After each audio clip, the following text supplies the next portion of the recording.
Persuasion secret number 6. Stephen? Confidence. Confidence.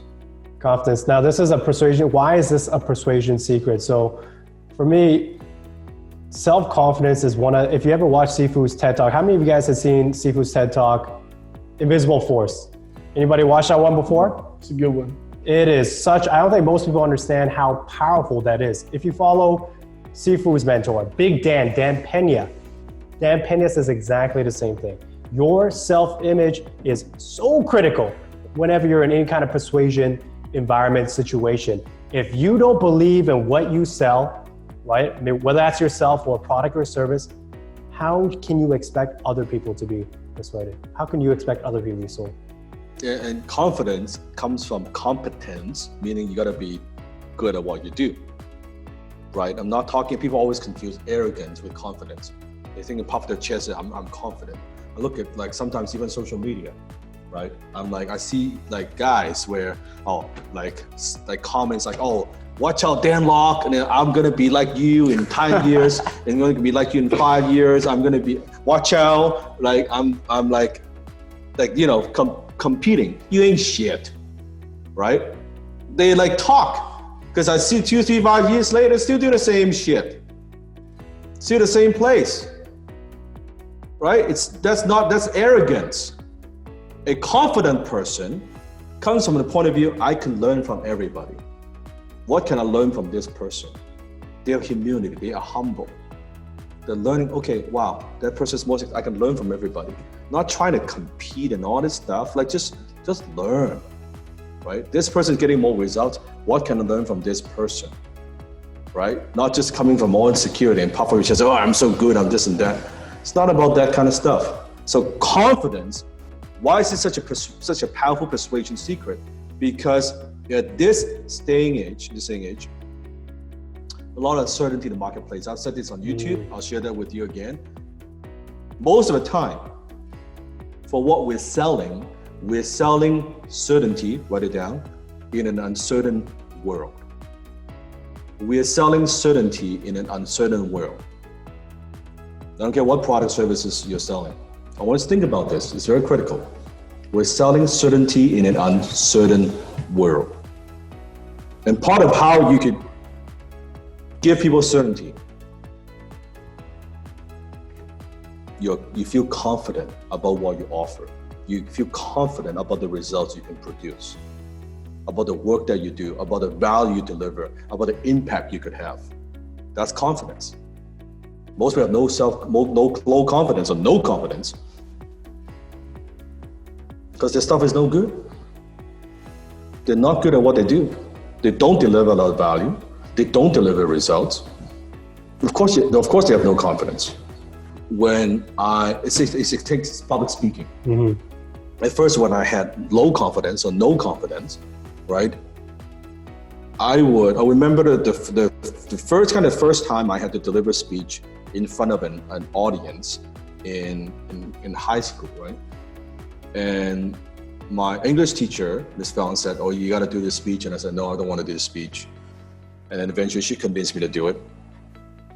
And she said, I'll coach you, stay after school, I'll coach you. I remember the first time I had to deliver a speech in front of, 20 people, like my fellow classmates.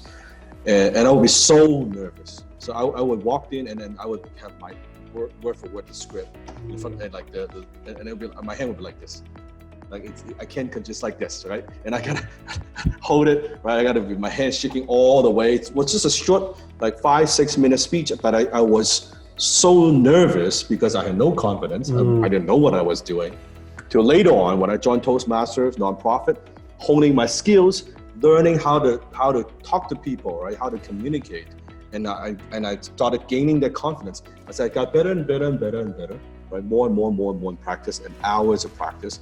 Then I get less nervous, but I still get nervous, but not like uncontrollable shake. But I get nervous, but I still get sweaty palm, and my heart would probably be faster before I go up there. Like I would get a little bit of that too. Of course, fast forward today, then it's zero, right? It just doesn't matter. I speak to a group of 100, 1,000, 5,000. It really does not matter. I go up there and it's the same because I've done it for so long. So the confidence comes from Confidence comes from doing, comes from repetition. Write it down. It comes from repetition. Think about the things that in your life that you are good at right now. Maybe you're good at playing the piano. Maybe you're good at playing the violin. Maybe you're good at playing a certain sports game, or golf, or fishing, or swimming. Think about something. Tell me something you're good at right now. That if I was to sit down with you and I want you to show me how you do what you do, you'll be very confident. Maybe it's cooking. Maybe it's whatever it is. Maybe it's fixing the car. Right? Give me some example. Basketball, yes. Baseball, magic, yes. Magic. Building a car, video games, math, programming, dancing, driving. Good. So think about all these things. Think about the things that you feel very, very confident in. Let me ask you the question. How many hours you put into this particular thing that you feel very confident in? How many hours? How many days? How many years? There you go. It's the reason you're confident because you've done the work. It comes from repetition. But yet most people, right, especially comes from like when it comes to business, they want to be, I want to feel, see how can I be more confident as a copywriter?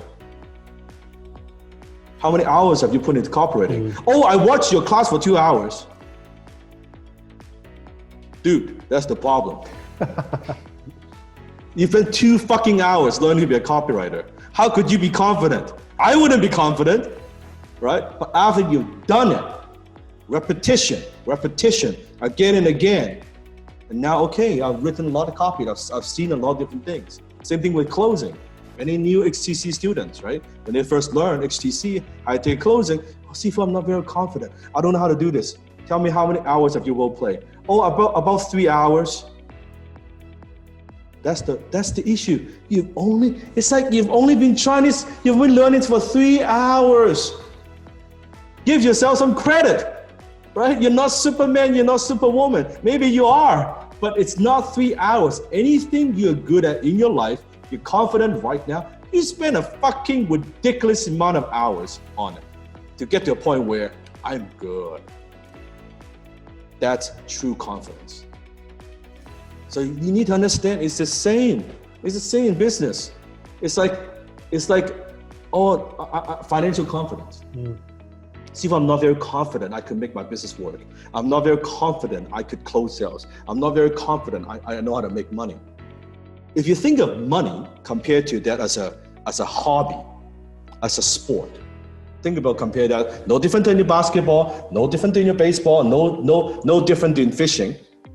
How many hours you have spent in your life learning about money? How to make it, how to keep it, and how to invest it. Answer me. Tell me. How many hours you have spent learning how to make it, how to keep it, and how to invest it?